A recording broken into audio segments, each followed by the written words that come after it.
Buenas tardes a todos, a amigos, amigas, seguidores de esta página de Fotos de la Sierra, en este nuevo proyecto que traemos, pues de llevar a ustedes crónica, historia, mitos, leyendas, fotos para divulgar la riqueza que tenemos en esta nuestra Sierra Tarahumara, en este nuestro estado de Chihuahua y en este nuestro gran país de México, obviamente. Estamos hoy con nuestro gran amigo, por lo menos yo así lo considero, mi gran amigo, Carlitos Jaime, aquí en San Juanito, en su casa nos abrió las puertas de su hogar para tener una plática amena, como siempre lo es. Ya antes de iniciar con este video, estamos platicando de temas muy interesantes, pero hay que conocer un poco más de Carlitos, de la historia que hay en nuestro entorno. Bueno, Carlitos es alguien que nos ha enseñado que estar atento de lo que sucede en nuestro entorno es muy importante y puede ser bastante interesante. Carlitos, ¿cómo está?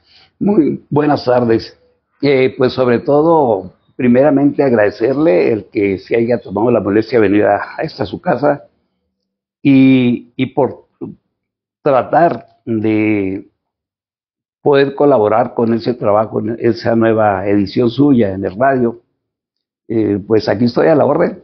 Así es, aparte de radio, pues estar en redes sociales, en esta tecnología, Carlitos, que nos ha alcanzado, que ahorita, pues yo creo que lo que más se consume, sin temor a equivocarme, son redes sociales, más allá de la televisión, algo que antes pues era lo que dominaba, ¿no, Carlitos? La radio, obviamente, que bueno, sigue vigente y sigue, sobre todo en nuestra región, muy utilizada. Antes eran los periódicos, Carlitos, como llegaba la información a nosotros. Seguramente usted tiene historias muy interesantes, sobre todo de aquel episodio o de aquellas épocas en las que, pues para ver una pelea de box era toda una odisea, Carlitos. Había que ir al cerro de Romurachi, donde el encargado de la casa donde vigilaban el bosque, los incendios, él tenía algunos años viviendo allí y algún amigo le comentó que posiblemente allí por la altura era posible ver la televisión, y se trajo una televisión minúscula de 4 pulgadas, y en esa televisión nos tocaron ver los juegos de Fernando Valenzuela cuando estaba en su apogeo, las peleas de Cassius Clay, de Olivares, etcétera. Qué interesante, Carlitos. Y bueno, para que ustedes tengan una referencia de cuántos son 4 pulgadas, una pantalla de 4 pulgadas, pues sería como si ustedes juntan 2 teléfonos celulares y esa sería la pantalla donde veían aquellas peleas emblemáticas, los juegos emblemáticos de Fernando Valenzuela, que ahorita, como le digo, en redes sociales, pues está como que retomándose aquel tiempo, ¿no? Pero ya ahora en la palma de la mano de nosotros, Carlitos, el acceso a mucha información, antes que se batallaba mucho, y tan interesante que es retomar todas estas historias y experiencias para llevarlas a este nuevo público, sobre todo a los jóvenes, Carlitos, que no saben de dónde, cómo nace San Juanito, por ejemplo, cómo es incluso que se forja nuestro carácter, Carlitos, algo muy interesante, ¿no? Sí, efectivamente, el medio tiene mucho que ver de la manera que nosotros actuamos. Y alguna vez usted nos comentó que él extrañaba que comunidades tan cercanas tuviéramos un comportamiento tan diferente. Entonces, pues es complejo explicarlo, ¿verdad? Pero el medio nos ha hecho así. El medio ambiente, ¿no? Lo que nos rodea, el contexto. En aquel entonces hablábamos, por ejemplo, de San Juanito y de Krill, una concepción muy diferente de lo que es, incluso de dónde sacar recursos, ¿no? Cómo hacerle, en quién confiar incluso, ¿no? Sí. Y que en nuestro entorno, o las vivencias, o cómo se ha desarrollado nuestra historia, pues nos va forjando, ¿no? Fíjese que algo que tuvo mucho que ver en esto de las diferencias en nuestro trato con las personas de Krill fue el béisbol. Increíble, porque algunos ya no iban a ver el juego, iban a ver a oír las porras o a participar en las porras. Eran muy duras las porras y había una rivalidad en una ocasión, pues en Krill ha sido la gente muy pulcra. Hay que reconocer que les ha preocupado mucho el vestir bien, lo físico. Y aquí somos muy descuidados, hemos sido muy descuidados por siempre. Y la porra de allá soltó pues esta crítica diciendo, ¿y esos chiriscos de San Juanito qué dicen? y tiene razón, ¿no? Entonces de por acá salió otra porra de San Juanito que dijeron, bueno, ¿y ustedes se peinaron o tomaron café? Porque en Krill no hay más que agua como que para una de las dos cosas. Sí, ¿no? De esto que parece pues cosas insignificantes, Carlitos, pero que nos habla de cómo hemos ido evolucionando, ¿no? Sí, entonces había un crítico aquí muy fuerte, Manuel Quesada, sin duda usted ha oído hablar de él, Manuel Quesada. Ese amigo era un filósofo y tenía presta en su memoria o tenía la facultad de inmediatamente ridiculizar lo que usted decía, pero era y muy concienzudo. En una ocasión, Higinio Cuesta de Krill, pues la misma hemos pleito, la misma porra que le decía, le decía Higinio, por allá en 1962 se construyó una presa aquí, pues aquí en la boquilla del río este. Sí, donde conocemos hoy el barrio La Presa, ¿no? Andrés, o en el puente, abajo del puente. Y ahí se le quedó la presa, el nombre nada más. Bueno, pues resulta que la presa se les olvidó ponerle un desagüe. Entonces, pues toda la basura se acumulaba allí, animales muertos y todos iban a parar ahí. Y en una ocasión le hizo Higinio la crítica a Manuel, le dijo, oigan, ¿y la presa qué dice? Su fosa séptica. Le digo, pues ustedes deben de saber mejor, porque ustedes toman agua de allí, esa es la que levantan allí en donde aquí, ¿cómo se llama? Aguatos. Sí, en Aguatos, sí, después entonces, de Bocoina. Así es, entonces le dice Higinio, no hombre, si ya vamos a meter el agua del río Teros, ¿para qué batallan? Dijo, llévense a Krill, al río Teros, y les sale más fácil. Claro, de esta creatividad, ¿no? Y de esta sagacidad mental. Bueno, entonces desde esas críticas y esas maneras de chancear, vamos, porque no era más que, pero se fue quedando cierto resentimiento, cierto rencor. Y siempre hubo una rivalidad en ese aspecto. En otra ocasión se perdió la antena de la televisión en Krill, porque aquí se puso la primera repetidora de estación, de televisión, perdón. Entonces, casi inmediatamente Krill instala otra repetidora, porque esta no abarcaba a toda esa área. Y pues al poquito tiempo piérdese la estación de Krill. La repetidora. Sí, pues ¿quién fue? No, pues es San Juanito, porque nosotros siempre teníamos menos señal que allá. Allá tenían muy buena señal y aquí muy deficiente. Entonces ellos creían y decían que es San Juanito. Pues no, el tiempo dio la razón y encontraron que unos indígenas se la habían robado y la tenían en una cueva. La recuperaron mucho tiempo después, la recuperaron y la hicieron calar otra vez. Ahora, ¿se la llevaron por curiosear o por hacer el mal, güey? Pues curiosidad, a lo mejor querían ir a hacer la televisión en su casa. Claro. No sé cuál fue el motivo, pero así sucedió. Y ya pues había la sospecha de que esto venía de acá. Y pues la rivalidad a veces ha sido buena, porque eso permite que los pueblos se superen. Claro, que estemos fijándonos en lo que el otro hace bien o para hacerlo mejor. Exactamente, entonces pues ha sido bueno, nos hemos quejado siempre de que toda la inversión de gobierno pues no ha preferido el lugar turístico de Krill. Y aquí pues ha crecido casi por su propio esfuerzo el pueblo. Ya ahorita aquí pues hay pocas familias de las que de las viejas familias de San Juanito. Ya ha llegado mucha gente de otros lugares.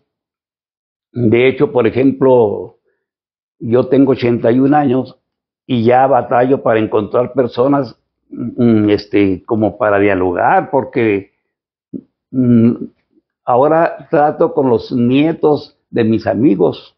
Claro.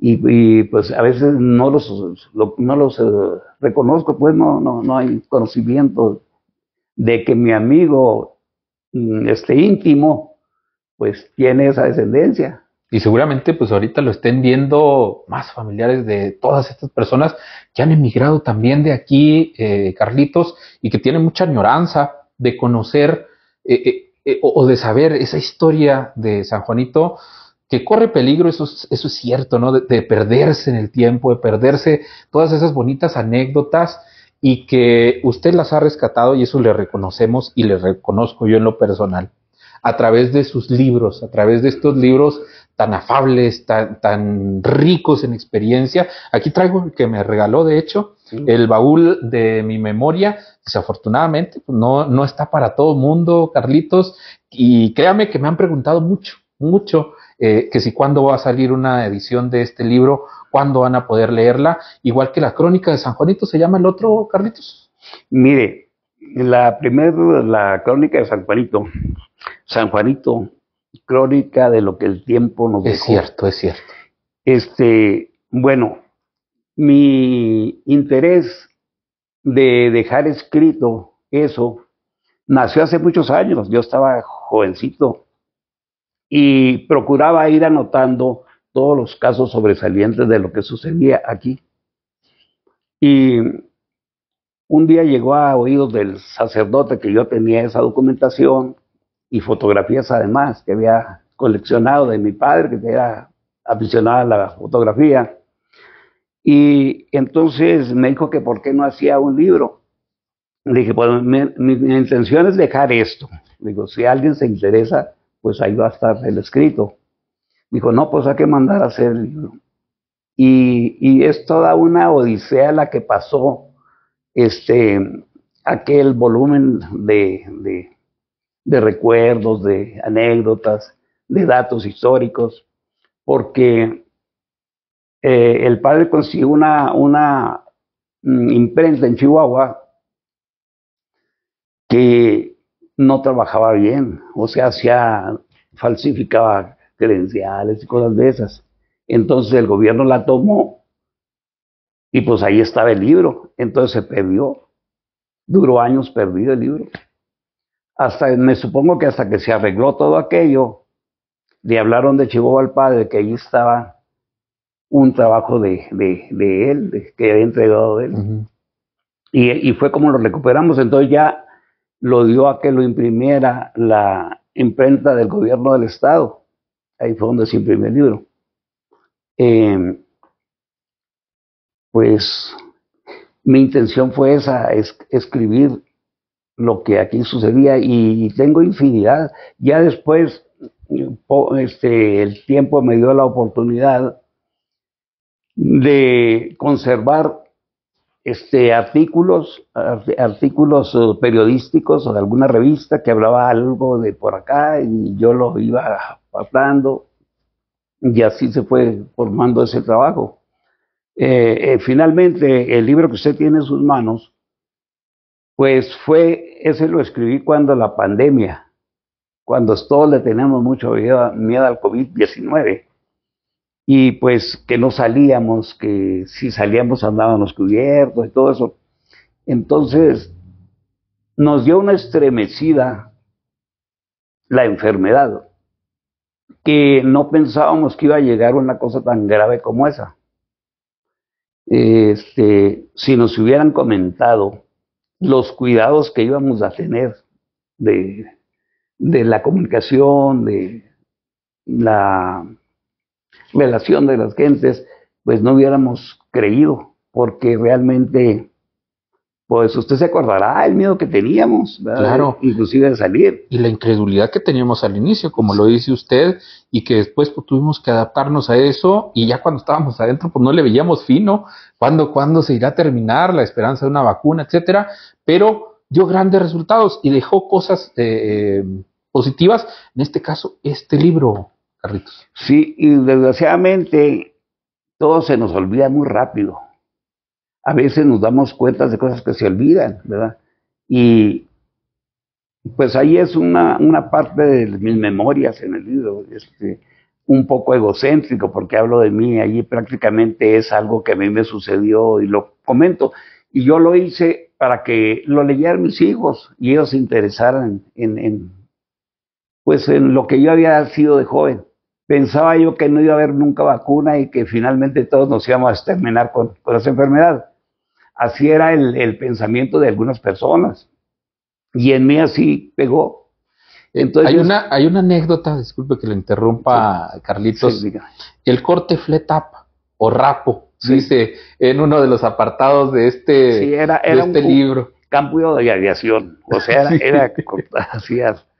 Y pues había... Y bueno, la experiencia, cómo se vivió ese corte o este cambio de look en Carlitos es muy interesante, ¿no? Sí, y todo el mundo pedía ese corte porque era lo máximo, ¿verdad?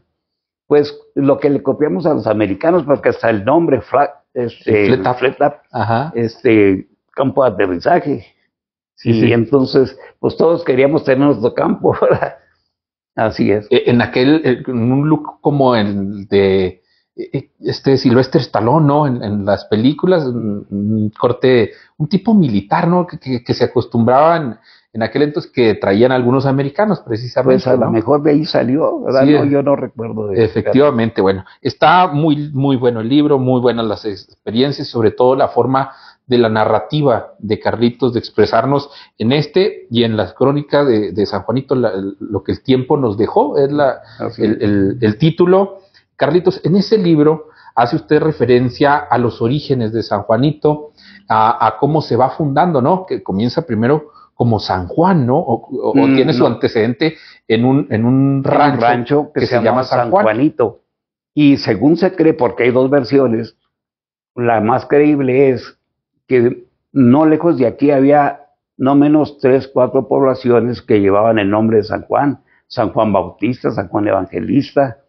Entonces, posiblemente para diferenciar de esos nombres al pueblo, le puso en diminutivo el nombre del señor, el dueño de ese rancho. San Juanito, ¿no? Liborio González. Sí. Liborio González, que de hecho hacemos referencia a este otro libro, ¿no? A esta otra obra del profe Víctor, ¿no? Donde nos habla de las familias que han habitado pues nuestra región, pero en particular el municipio de Bocoina, ¿no? Uh-huh. Y cómo desciende pues todos los de apellido González, por ejemplo, ¿no? Sí. O la ascendencia de este apellido, en un trabajo interesante del profe y que usted fue y presentó con nosotros, recuerda, allá en Krill, en la estación.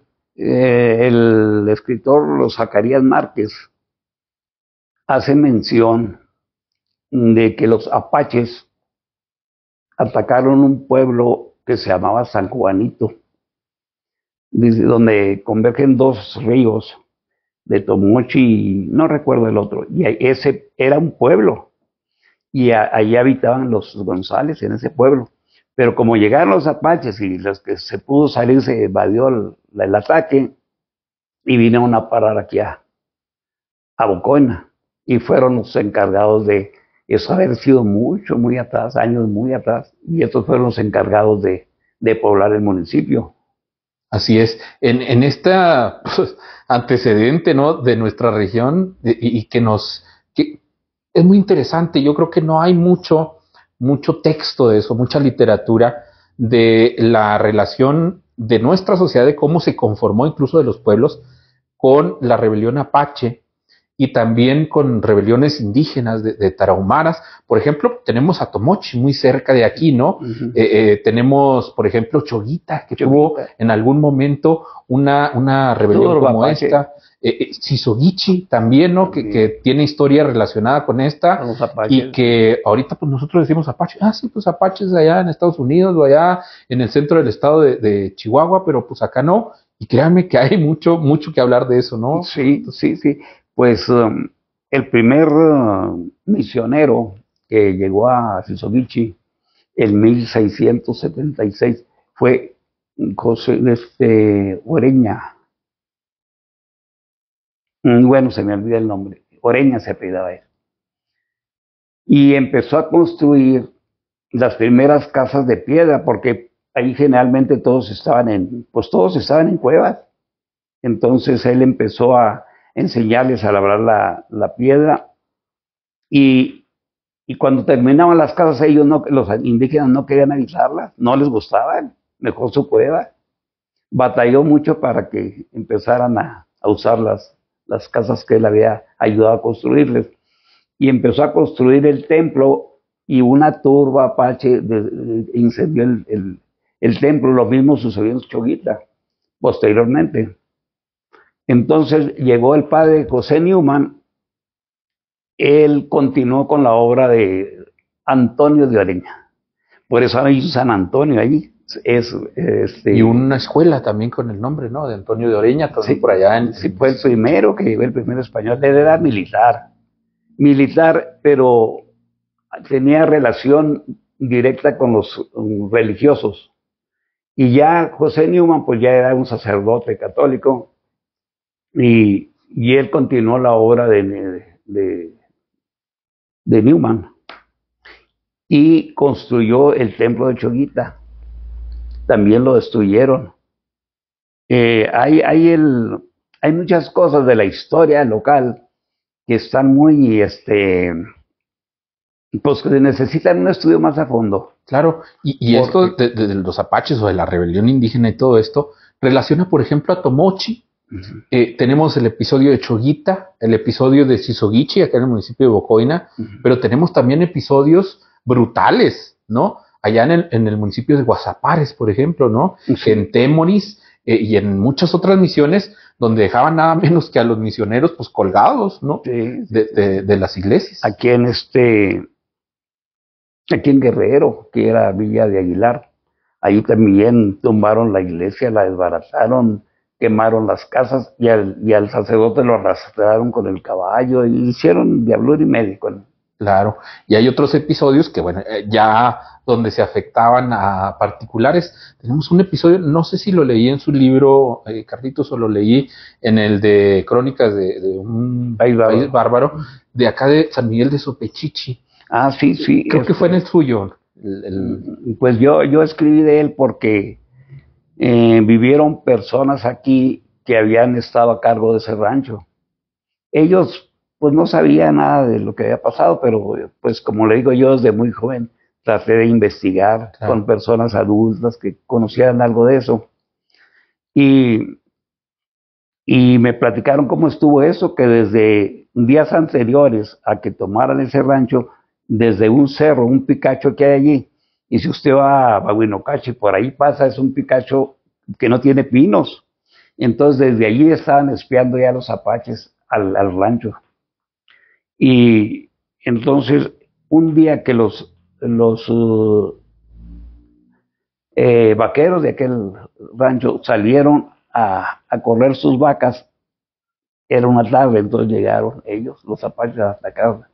Nada más había un indígena ahí, digo, una persona adulta ahí, muy adulta.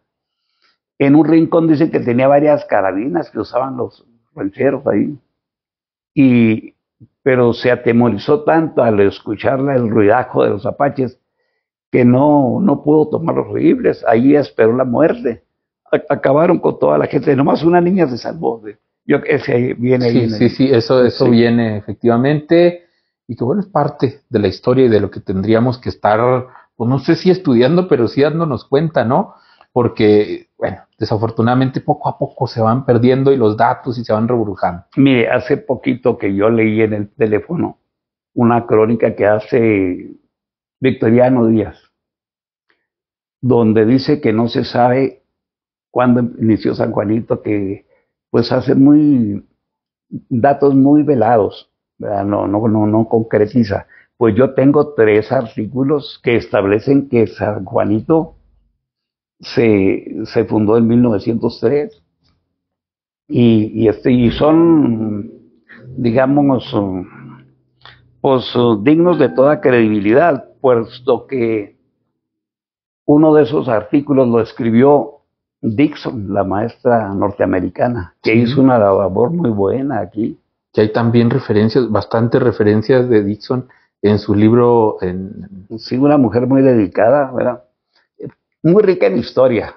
A los 15 años vino a conocer San Juanito invitada por unos hermanos de su religión. Y se enamoró del pueblo, le gustó el pueblito. Pues eran unas cuantas casas en aquel entonces. Bueno, el pueblo no estaba grande. Fue en 1930 cuando ella llegó aquí. Y ella estudiaba en San Francisco, California, y se fue con la intención de regresar, pero ya con otra motivación. Ella quería ser maestra de muchos niños que vagaban por aquí y no tenían una educación formal, pues. Pues nada más las que les daban sus padres y pues nociones de lo que es de lo que era la educación escoláctica en aquel entonces. Resulta que ella llega a San Francisco, vendió su carro que le habían regalado sus papás y lo utilizó para comprar material que ella creía que iba a necesitar aquí. Me supongo que pizarrones y cosas de esas. Bueno, resulta que llegó y pues no sé por qué una persona norteamericana pues se le abre las puertas donde quiera, ¿verdad? No sé, somos así muy hospitalarios los mexicanos. Ya ella encontró mucha gente hospitalaria y gracias a eso pudo fundar su primer colegio que era únicamente para niñas tarahumaras de los ranchos. Y ya 10 años después, en 1932 fue cuando ya fundó su escuela para indígenas, regresó de Estados Unidos. Llegó aquí con 50 centavos de su capital. Las solidaridades de las gentes de aquí pues le ayudaron a salir adelante. Y en 1942 ya abre las puertas la escuela Dixon, que era ya para niños y niñas ya de los que aquí vivían, de las familias que aquí vivían, no nada más indígenas.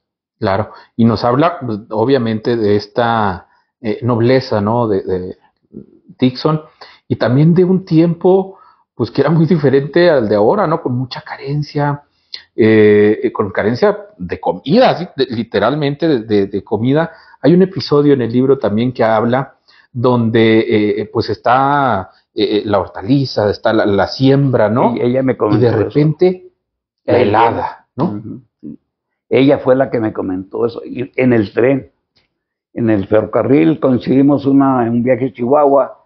Pues yo no perdí oportunidad de preguntarle a ella muchas cosas que me eran útiles para lo que yo escribía. Y le comenté si a ella no había hecho algún escrito sobre la población, porque pues ella pues prácticamente vio nacer el pueblo. Y me decía ella que sí tenía un escrito. Por ahí tengo un escrito, dice, pero no pues no creo yo que sea como una historia y nada más, pero sí trae algunos datos, algunas cosas, como ese de que el pueblo empezó en 1903.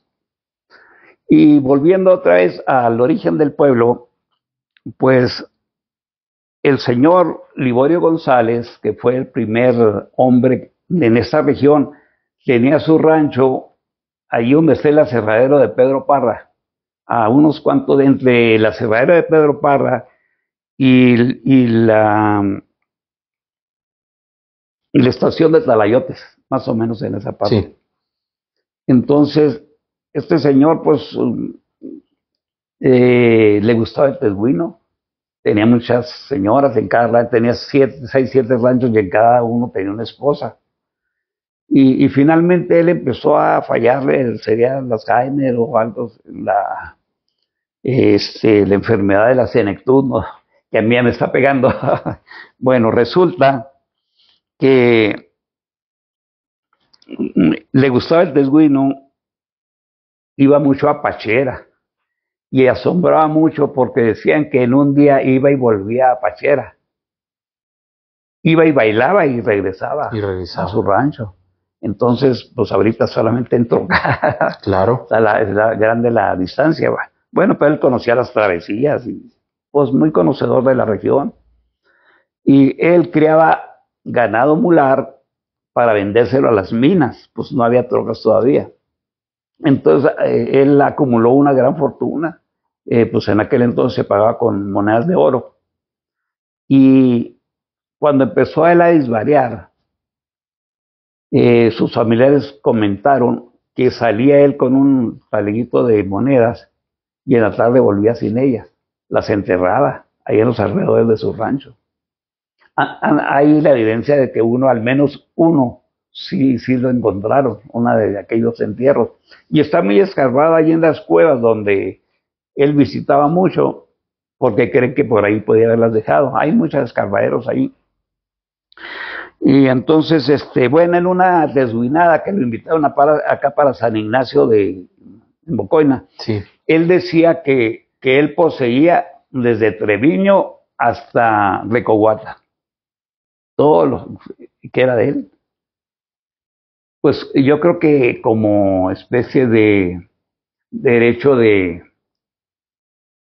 posesión. Sí, sí, sí. Porque pues no había documentos. No había documentos, efectivamente. Y tengo ahí unas copias del denuncio de estos terrenos.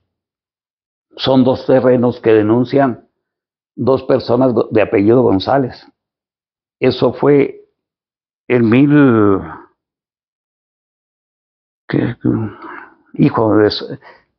a principios del siglo pasado o del antepasado. Son antiguos. Me parece que fue en 1882. Uh-huh. Entonces, estos 2 predios, uno se llama Cuesta Prieta y el otro se llama San Juanito. Uno por 2.500 hectáreas y el otro por 2.450, me parece. En aquel entonces la ley permitía a cada persona poseer nada más 2.500 hectáreas. Era lo que la ley especificaba. Uh-huh. Y este señor posiblemente eran sus hijos, no sé qué serían de él. Hasta ni el profe, que es tan investigador, sí. Víctor Manuel Anaya, me concretó eso. Yo eso no lo conozco. Sinceramente no sé. Si eran hijos de él o qué grado familiar había entre don Liborio y ellos. De modo que, bueno, mira, hay tantas cosas que platicar. No, hombre, no podemos durar aquí en entrevista, días. Yo creo que días. Mire, este cerro de aquí es Cuesta Prieta. No Cuesta Prieta donde le llaman... El cerro que le llamamos nosotros el de la Cruz, ¿no? El de la Cruz, sí. Y generalmente la gente cree que Cuesta Prieta es... pues aquí... Sí, en el otro puente, ¿no? En La Laja, por aquí, sí. En parte de La Laja, bueno. Y entonces, ¿por qué? ¿Por qué digo esto? Tiene su porqué, las cosas tienen su porqué. Claro. Bueno, el ferrocarril no llevaba el curso que llevaba actualmente. El ferrocarril daba una vuelta por las faldas del Cerro de la Cruz. Y pasaba por el puente, el que le llamamos el puente viejo, ¿no? Hasta 1959 se hizo este puente. Y se le cambió el curso. ¿Por qué? Pues porque a veces los trenes eran máquinas de vapor, no alcanzaban a subir con la carga. Entonces iban y dejaban allá en lo que es La Laja una parte de los carros y regresaban por la otra que estaba aquí en el cambio para poder seguir. Entonces, es por eso Cuesta Prieta se las veía negras para pasar en esa parte. Claro. Y cuando hablábamos del Fundo Legal de San Juanito, siempre se tomaba como referencia unas piedras que había aquí en lo que es la presa. Uh-huh. Había unas piedras donde hasta ahí llegaban los límites y de ahí empezaba Cuesta Prieta. Por eso nos da más certeza de que realmente el Cerro de la Cruz era el que llamaban Cuesta Prieta. O el predio de Cuesta Prieta, ¿no? Que dice que se denunció, ¿no? Pues ahí le llamaban La Laja. A La Laja. La Laja le llamaban. Después se le llamó Cuesta Prieta, pero erróneamente, porque Cuesta Prieta venía siendo este cerro. El de aquí. Entonces, hay algunos detalles así que la historia no nos dice nada. Mire, usted ha residido en Krill. En Bocoina. en Bocoina. Bueno, pues en Krill hubo un tiempo en que se llamó, en Krill no lo sabe, porque nadie ha comentado algo. Digo que por eso no se sabe. Se llamó Estación Villa. Y que, bueno, la referencia o lo que sí se comenta es que en su momento se habría llamado Segorachi, Sí, pero este dato no lo había escuchado. sí, Estación Villa. Tengo 2 artículos que hablan de él. Entonces, pues ahí nos da certeza de que así fue un corto tiempo. ¿Y por qué Enrique Krill? Pues porque Enrique Krill, más que ser gobernador, embajador de México y todo eso, fue el que es partícipe de la realización del ferrocarril. Él vino a Guatos, ahí se hizo una fiesta por la inauguración del ferrocarril, pero la fiesta grande en esa ocasión se hizo en Bocoina. Cuando pasó el tren con altas personalidades, iba el gobernador, iban pues prácticamente todo el gobierno. Y pues en Bocoina, muy listos, los invitaron a un baile. Y ya les dijeron estos acompañantes del gobernador que ellos iban a Aguatos, que allí se iba a hacer la inauguración de ese tramo de Miñaca a Aguatos. El jefe de estación allí era de los Calderón estos del cine, de esas películas Calderón, que hubo muchas de la época de oro del cine mexicano. Pues un señor de apellido Calderón era de esa familia, el que estaba de jefe de estación. Son datos, pues, curiosos, ¿no? Claro, claro, interesantes además. Sí, entonces, allí en la fiesta que le hicieron en Bocoina al gobernador y a sus acompañantes, trataron de que querían una escuela, pues más bien a aprovechar el momento. Y bueno, ya terminaron la fiesta y se fueron los autoridades a Guatos. Otro día, el gobernador, creo que era hasta interino en ese entonces, Enrique Krill, coloca la primer piedra de la escuela de Bocoina. Fíjese qué interesante dato, eso no, pues no lo había escuchado ni siquiera en el libro.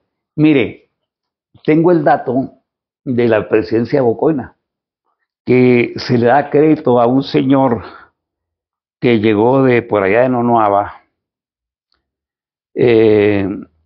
como fundador de la presidencia de Bocoina. Y tengo un documento donde el dueño de ese predio, que ya tenía algunas construcciones allí, se lo vende al gobierno del estado para la presidencia, haciéndoles ver que allí ya está la oficina pues, del Ministerio Público, algunas oficinas que van junto a la presidencia. Sí. Entonces les hacía ver que a ellos les convenía eso. ¿Y sabe cómo se lo pagaron? Con madera de varios ejidos de la región. Así fue como se trató. Reconstruyó, pero me parece que ahí en la pared de Bocoina decía de ese señor, yo tengo el nombre de todo eso porque pues tengo escrito una monografía muy grande de Bocoina también. Entonces, no es que me tendría que ir por fechas y a lo mejor que yo me dilato un poco, mejor seguimos la entrevista. Claro. Pero dejamos pendiente ese dato. Claro. Mire, algo a mí me encantaría seguir platicando con usted en otras ocasiones, Carlitos, y pues tener más datos, ¿no? Que para mí esto es oro puro, de verdad. Mira, yo el día que hicimos la plática por allá afuera de la hacienda, le comentaba que San Juanito fue capital del estado de Chihuahua por un día. Entonces, ¿cuándo sucede eso? Cuando los 3 poderes del estado tienen una reunión de los poderes del estado en ese lugar. Sí. Yo esto lo sabía porque cuando se festejaron los 300 años de la fundación de Chinipas, también se convirtió Chinipas por un día en capital del estado.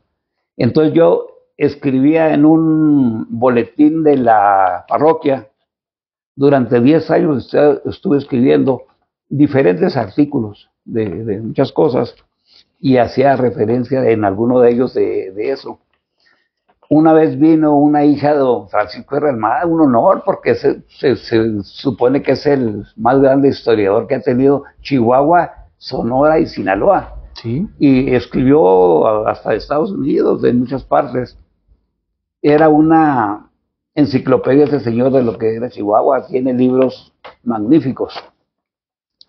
Entonces, por eso, pues de allí de que San Juanito haya sido capital del estado. Y aquí viene el nombre de los diputados que estuvieron en el Club de Leones, que fue el recinto oficial para aquella reunión.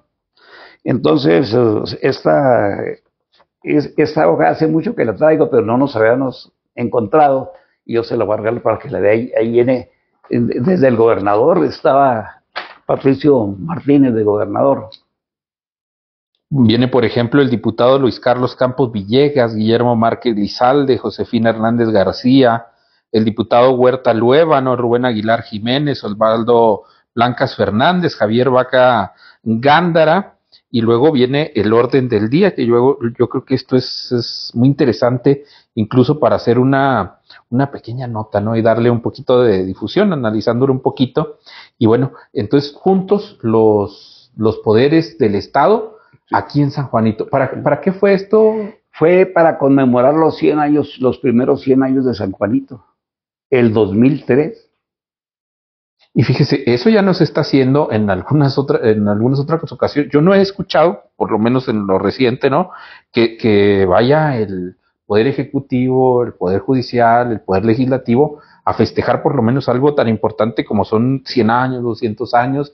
Los menonitas, que fueron los que realmente le dieron el empuje económico de allí de la región, porque ya no saben Cuauhtémoc es de toda la región.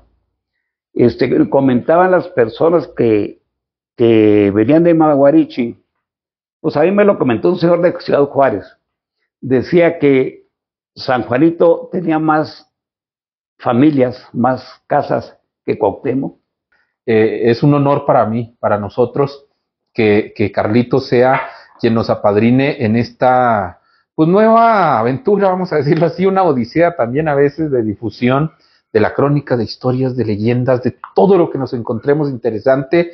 Y bueno, también venir con Carlitos, pues es venir al abrevadero de todo esto, ¿no? Venir a donde está emanando este conocimiento que está aquí guardado en la mente de Carlitos, en ese baúl de su memoria, y también en todo el acervo que mantiene Carlitos. Ahorita nos mostraba fotografías, nos mostraba un proyecto muy interesante que tiene por ahí Carlitos, que ojalá que podamos disfrutarlo en algún momento y podamos darle la difusión que se necesita. Muchísimas gracias, Carlitos, de verdad. No, al contrario, gracias que vinieron y que se interesa usted por rescatar pues los orígenes de estas poblaciones.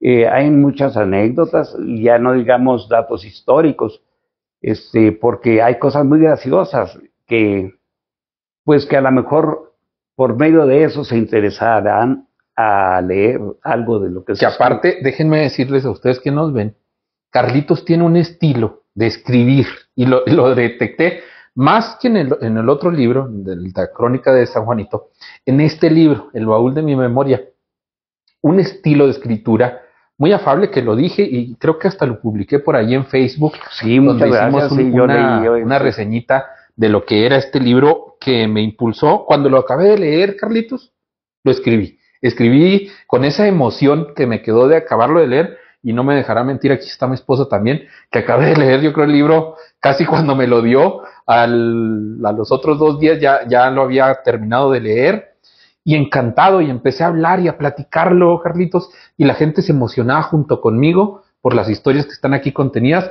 sobre todo por ese estilo. Les platicábamos ahorita, por ejemplo, de la anécdota esa del Flat Up, ¿no? Les platicaba otra que me llamaba a mí mucho la atención, fue de la pelea aquella de Carlitos. Dice, bueno, yo llevaba un entrenamiento de aquí de box, y luego voy allá y lo puse en práctica. Hombre, yo me reía carcajadas y no me dejarán mentir de lo que estaba leyendo, y lo estaba viviendo junto con usted, Carlitos. Mire, todo lo que yo he escrito se debe principalmente a personas que ya murieron. Yo por allí hablo por ellos. En ese libro, pues yo hablo por muchos de ellos. Ese libro lo escribí yo con el corazón, con miedo por la pandemia. Entonces, como que iba a ser el último escrito que yo iba a hacer, y se los hice a mis hijos. Pero una hija me dice, Patricia, la mayor de las mujeres, oiga, papá, ¿y por qué no lo hacemos un librito? No, mijita, pues fíjate qué barbaridades escribo ahí. Entonces, no, a mí me gusta mucho esta manera, vamos haciéndolo. De que pues ahí está, te lo regalo. Y un día fuimos a un día de campo, y que van saliendo así con alteros de libros. Y conmigo, mi papá, ya los... Pues ahí me da poca pena porque no sabía a cuándo la había regado ya al escribir. Y pues no, muchos muy contentos de que ella haya, y que les haya gustado también. Pero no se debe a mí, como le digo, se debe a las personas que me rodearon y que me han rodeado, como en este caso una notable persona como ustedes. Eso, pues yo lo agradezco mucho. Y pues yo escucho poco radio. Se mete uno en el rollo de la política actual, hijo, y encuentra tantas cosas que, pues, cosas que no creíamos que pasaría nunca. Hace unas reflexiones sobre esas cosas. Entonces yo todo lo que pasa últimamente del momento actual, yo en un libro, me parece que en el anterior, les pongo un reto a los jóvenes para que ellos continúen con esa investigación que yo hice. Yo ya les ayudé con el principio, que me costó trabajo porque pues había pocas personas que daban datos, y yo buscaba, por ejemplo, 2 o 3 personas que coincidieran con el dato para darlo como verídico. No me fui a la primera. Por eso quiero, y de muchos de los datos antiguos son documentos que no me dejaron mentir. Por ejemplo, esas copias del Fondo Legal de San Juanito, que son 12 hojas, ¿verdad? Cómo se fueron traspasando estos terrenos, cómo se fueron normalizando, ya con denuncias y todo eso. Entonces, a mí se me van cosas que me dijeron ahorita en la mañana, y usted tiene la mente clara todavía de muchísimas cosas que pasaron hace años. Y digo todavía porque, bueno, son muchos años que se han recompilado, o que se han recopilado datos y datos y datos y datos que a muchos de nosotros se nos escaparían en horas, en minutos seguramente. Entonces, cuando llegan los trabajadores del ferrocarril haciendo el bordo en 1903, aquí hacen un campamento y escucharon de que había habido un rancho que se llamaba San Juanito. Pues tal vez les gustó el nombre y le pusieron San Juanito aquí. Pero actualmente, digo, bueno, hubo un tiempo, todavía me tocó a mí, que decían, vamos a San Juanito de arriba. Era aquel San Juanito, el rancho aquel. Y vamos a San Juanito el de abajo. Era el San Juanito de arriba y el de abajo. Y yo, muchas personas bueno, tiene esa confusión, que dónde fue San Juanito, allá o aquí. Pues en las dos partes fue San Juanito. Los trabajadores del ferrocarril tomaron el nombre de aquel viejo rancho y lo trasladaron para acá, ¿no? Sí, y así desde entonces San Juanito. Se fue. Porque también hay versiones de que se llamó La Esperanza. Aquí, La Esperanza. Como hay un rancho que se llama La Esperanza, ¿no? También ahí por donde está La Soledad, está La Esperanza. Y pues aquí decían que aquí se había llamado La Esperanza. Le digo, aquí no había esperanza de nada. Y sobre la riqueza que me comentaba ahorita, de cómo surgió este pueblo, pues fue precisamente por la materia forestal, lo que entonces algunos de los ferrocarrileros ya no continuaron en otros campamentos porque se quedaron a fabricarle durmientes al ferrocarril, a labrarlos, pues. Tenían a sus labradores que eran generalmente indígenas, muy buenos para el hacha. Y se los vendían, quien se los recibía era Santiago Brooks, era un norteamericano.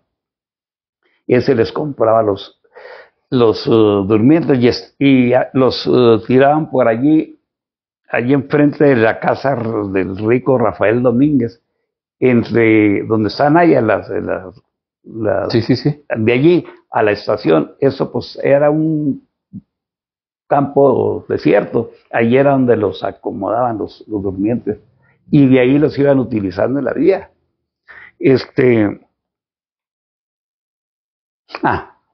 Uno de los que se ocupó acarreando los durmientes con sus mulas fue el iniciador de la Revolución Mexicana, Pascual Orozco.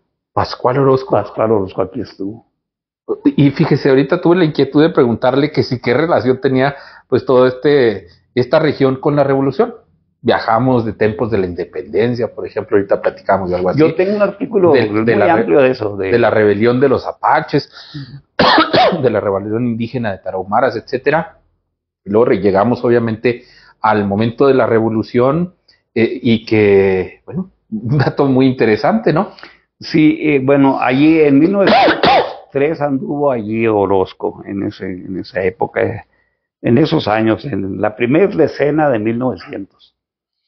Pero en eso se descubre en 1903 la mina de Río Plata, que está entre Chihuahua y Sinaloa.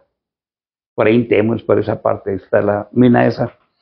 Entonces ya se fue con sus mulas Pascual a fletear el metal de Río Plata a Estación Sánchez. Ya habían terminado la vía Estación Sánchez. Y allí puso un comercito él. En Bocoina registró en la presidencia a 2 cuatitos de él. Ahora, qué dato tan interesante. Y entonces, pues hay documentos. Bueno, en una ocasión, esto ya casi no lo comento, pero pues gracias a la confianza que nos hemos guardado, que tenemos, yo lo voy a comentar. Aquí mucha gente no lo sabe, y algunos lo saben, pero pues no sé. En una ocasión, la gente de Pascual Orozco hurtó a 2 jovencitas. Dicen que aquí de Treviño. Y una de ellas, pues tuvo una niña con Pascual, de esas jovencitas. Tuvo una niña de Pascual Orozco, la mamá de mi esposa. Sí. Entonces, pues yo por eso no comento mucho porque pues es familiar de mi esposa. Claro que no fue un matrimonio, nada, eso fue un rapto. Claro. Y porque hacían tiempos de la revolución, ¿verdad? Escogían esposa donde quiera y 2, 3 esposas tenían. Tengo los nombres. ¿Se le ofrece algo? No, está bien, iba a revisar una cama.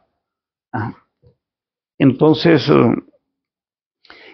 hay personas de Bocoina que se distinguieron mucho en la revolución. Uno de ellos fue secretario particular de Pancho Villa. Se llamaba Manuel Teodoro González. ¿Era de por acá? De Bocoina. Ahora, bueno, él proporcionó muchos datos de lo que fue la historia de Pancho Villa. Ese es un dato muy, muy interesante. Pues él anduvo de secretario de él. No me supongo que en un tiempo fue secretario de él. Yo tengo un libro donde dice eso, donde ahí está establecido que él fue secretario.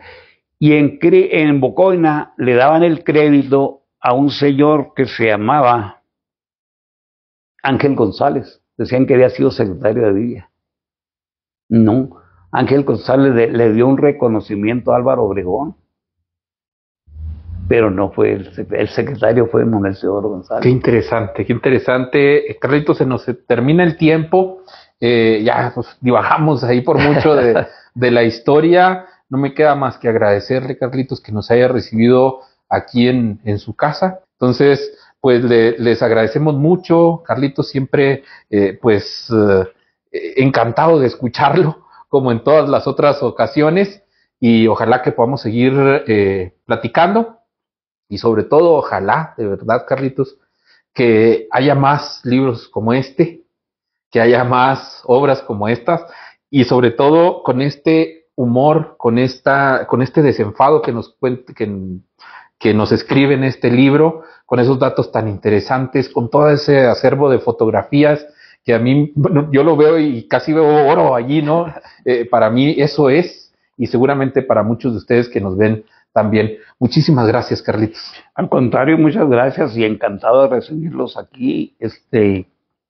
Ojalá y esto le traiga pues buena suerte, esta nueva edición que van a tener ahí en la Patrona.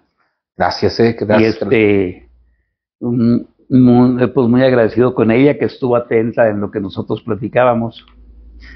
Y pues a ver si en otra ocasión estoy un poco más lúcido, porque todavía se me va un poco la onda. Bueno, hay que decirlo también, agarré de sorpresa a Carlitos, ahorita en la mañana se me prendió el foco y dije, bueno, ¿quién va a ser el padrino de estas entrevistas? Va a ser Carlitos porque no puede ser alguien más que esté primero. Y luego, Carlitos, y lo anuncio de una vez, de aquí nos vamos a ir a otra entrevista. Yo creo que sí me van a conceder esa entrevista por allí en Bocoina. Por eso preguntaba yo un poquito de Bocoina. Vamos a platicar con otra persona que yo me imagino que tiene una muy buena plática también allí en Bocoina. No lo voy a decir porque todavía no tengo concretada la entrevista, pero yo creo que por ahí vamos a estar. Le agradezco enormemente, Carlitos. Gracias. Gracias. Ándele. Bueno, y aquí estamos y nos vemos la próxima. Próxima, ándele. Hasta luego. Muy bien.